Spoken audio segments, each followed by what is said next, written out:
जे सहकारी असलेले प्रदीप गारेकर हे अजित पवारांकडे सुद्धा नाराज असं फक्त या सगळ्याकडे पक्ष अंतर्गत त्यांनी संपर्क एकतर गारटकरांचे आणि माझे कौटुंबिक संबंध अनेक दशकाचे, जरी त्यांनी आमच्यात काही राजकीय मतभेद झाले असतील तरी गारट कुटुंबात आणि आमच्या सगळ्यांच्यात मनभेद कधीच नव्हते, कालही नव्हते, आजही नाहीत आणि उद्याही होणार नाही.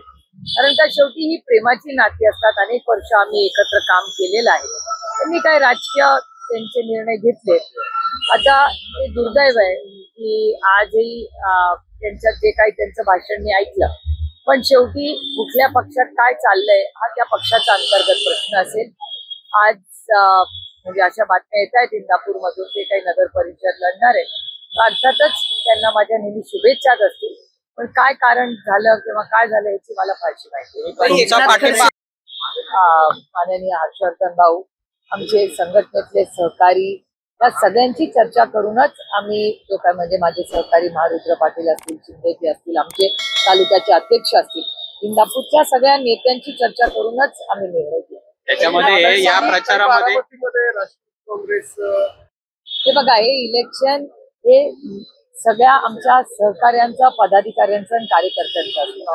जिथे कोणी इच्छुक असेल तिथे आम्ही पूर्ण ताकदीने आमच्या कार्यासाठी राहू. जिथे जिथे इच्छुक असतील तिथे आम्ही असणार. राज्यात अनेक ठिकाणी असे बोलले जाते की दोन्ही राष्ट्रवादी एकत्र लढणार, मात्र असे काही ठिकाणी आमने सामने होणार आहे. मला असं वाटतं आज खरं तर रात्रीपर्यंत सगळं स्पष्ट चित्र होईल. कारण अनेक ठिकाणी आघाड्या झाल्या आहेत, युती झाली आहे. अनेक लोक म्हणजे स्थानिक राजकारण किंवा तिचे प्रश्न वेगळे असतात, त्याच्यामुळे वेगळ्या आघाड्या आणि युती तुम्हाला दिसू शकते असं साधारणपणे महाराष्ट्राचं चित्र दिसतंय. मला तर आज संध्याकाळपर्यंत स्पष्ट होईल. साहेबांची बोलणं झालेलं आहे. बारामतीचे नगराध्यक्ष पदाचे उमेदवार युगेंद्र पवार असणार अशी चर्चा आहे. आता चर्चाला काय म्हणजे चर्चाला तर मोकळी आहेच, प्रत्येकाने काय वाटावं, पण युगेंद्र पवार इलेक्शन लढणार नाही. स्थानिक कार्यकर्त्यांची तुमचं आणि अजितदादांचं या संदर्भात काही बोलणं झालं नाही. माझं अजितदादांची या कुठल्याच बाबतीत चर्चा झालेली नाही.